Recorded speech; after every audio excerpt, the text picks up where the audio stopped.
Well, this morning, I don't know if you're aware of it or not, but there's a big group of men and a lot of women who were probably dressed in bright pink, and they have just walked through the city in the Especially for You Breast Cancer Walk race.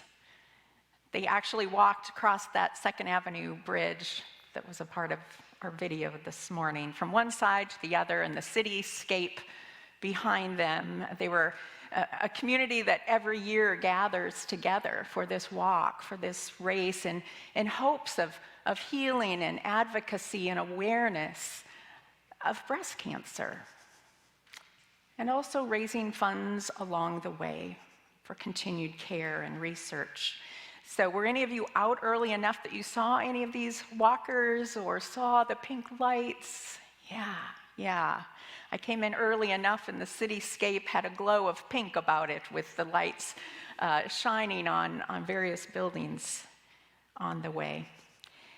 And I know that as this group is walking together, they're also sensing hope between themselves for the desire of healing from any kind of disease. And I couldn't help but think of these walkers and this movement as I was thinking about the walkers in our gospel story today.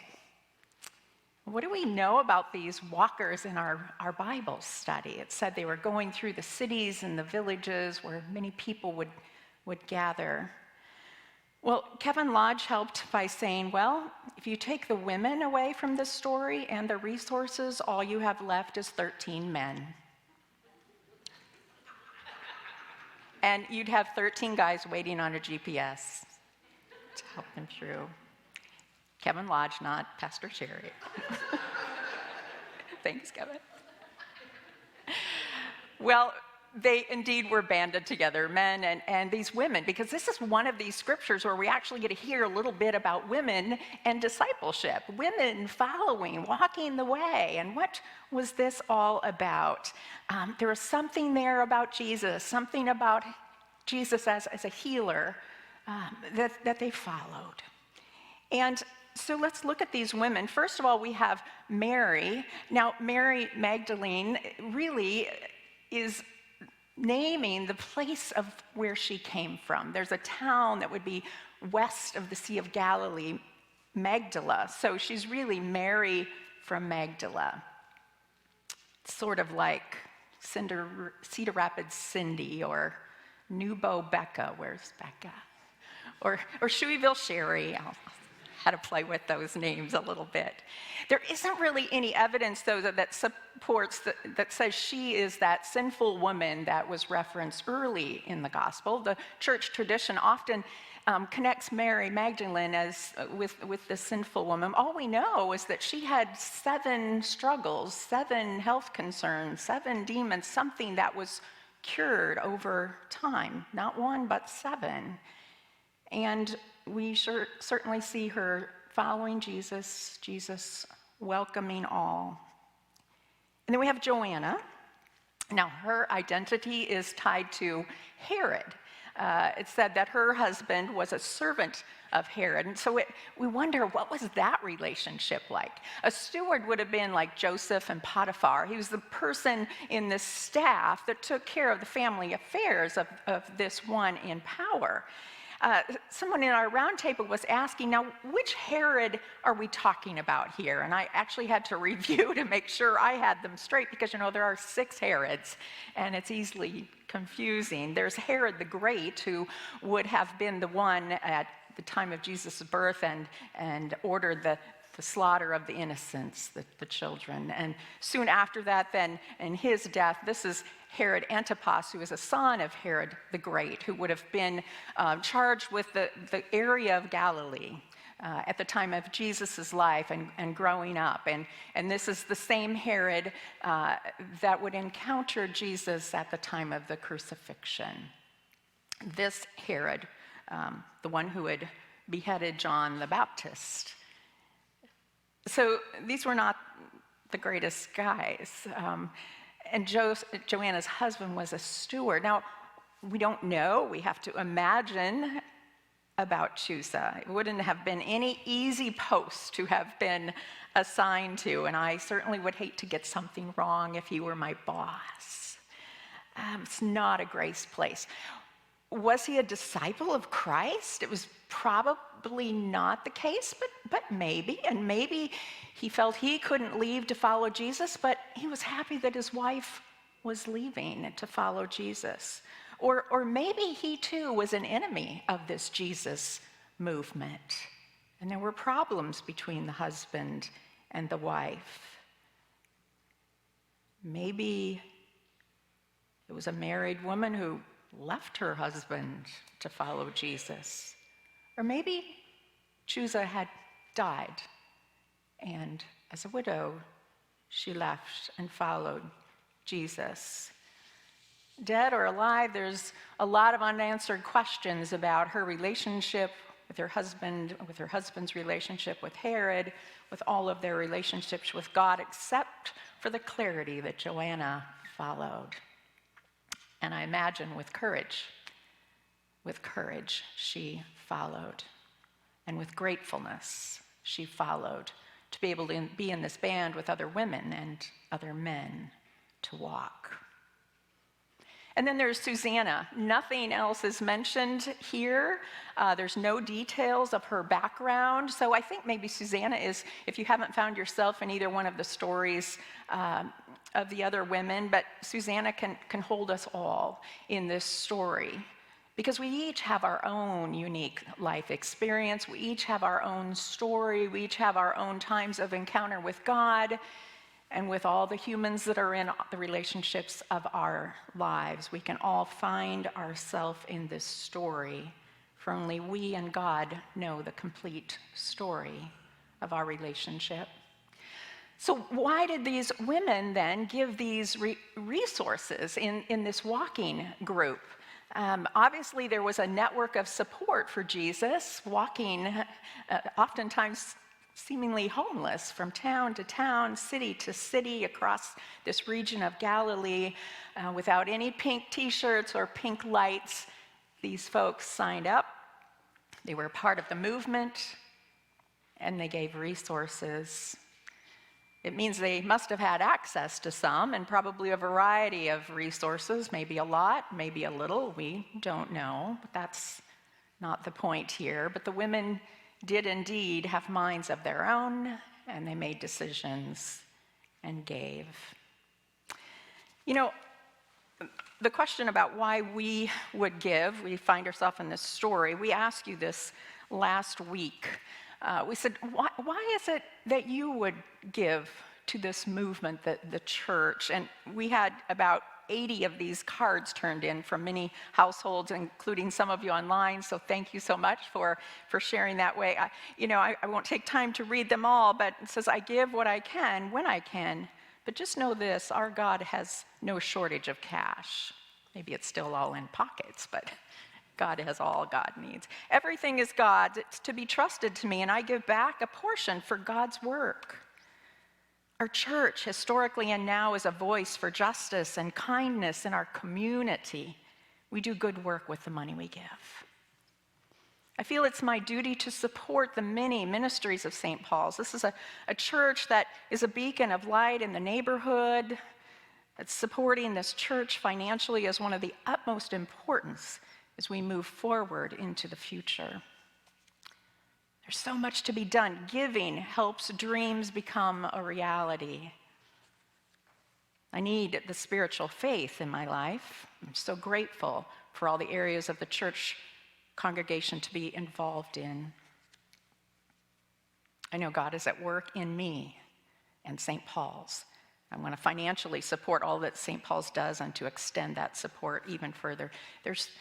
I just grabbed a few. There are all sorts of reasons why, some out of a sense of gratefulness and gratitude, some out of a sense of doing my part, doing my fair share in a just way of giving. We all have that responsibility. Some in steps of faithfulness and trust as we give to God because we believe that God is alive and God is doing work.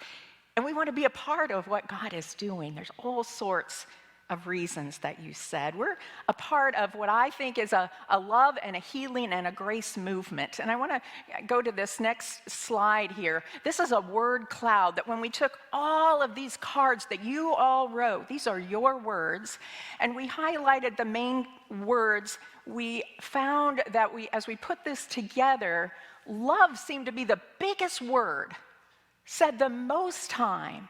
And you can see other large words that resonate with why you all say that you give to the ministries here of Jesus Christ. You know, we know Mary of Magdala and Joanna, they're going to keep walking. And they're going to go from a place of healing or encounter really to this new place of commitment. They gave out of love, obviously, with this relationship with Jesus. They were walking with their friend, and their Savior had changed their life. And no doubt this good news was going to change them, and it was important enough news that they felt for the cities and the villages that they were going to walk with Jesus to help share that. These women would be the same women that would be with Jesus at the crucifixion. And also one of the first ones then to see the power of the resurrection and witness to that, from encounter to commitment and even to growth, so that others would know this hope. And so we're thinking in this theme here, these few weeks, about the resources that we do share of ourselves and our finances. There's always an invitation there to grow as we are able, as a spiritual practice in generosity, and for our own city and our town, our community, our neighborhoods, as you have all named there. And next Sunday night, we're going to formally celebrate and adopt some new missional priorities for our church. And I would like some help right now in my sermon. I need 4 volunteers to come up here real quickly. All you need to do is stand and just be able to read something shortly. And if you can't read, I'll assist. 4 volunteers, come on up, do not be shy. Thank you, Melanie. 3 more. Thank you, Brad. 2 more. Brian, thank you. And 1 more. 1 more volunteer, please. Thank you, Julie. All right, let's have you just stand up here, and I'm going to have you hold your letter up one at a time. We're going to start here, but wait till I pass them out. And we are going to find a way to have you take a look at missional priorities. So Brad, if you want to, oh wait, let me get your microphone so our online folks don't miss out on the fun, because this is awesome. This is awesome. Okay, so hold your card up so everybody can see, and read really with gusto. Grow through vibrant ministries with children, youth, and families. Does that sound like a good priority? Keep yours up. Resist injustice by doing justice. Check out the first word of what they're saying. It starts with the letter. I'm just telling you. Go ahead. Open ourselves to be a place of ever-increasing inclusion and belonging. Any guesses on what the last letter is? Work to develop relationships, both inward and outward. What do you think about these?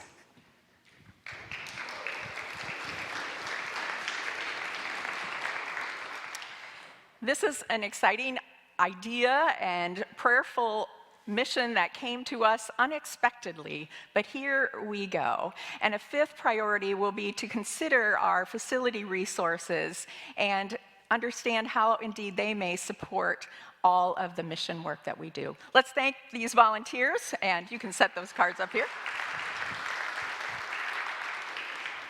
Thank you for walking up to this place and being a part of this movement.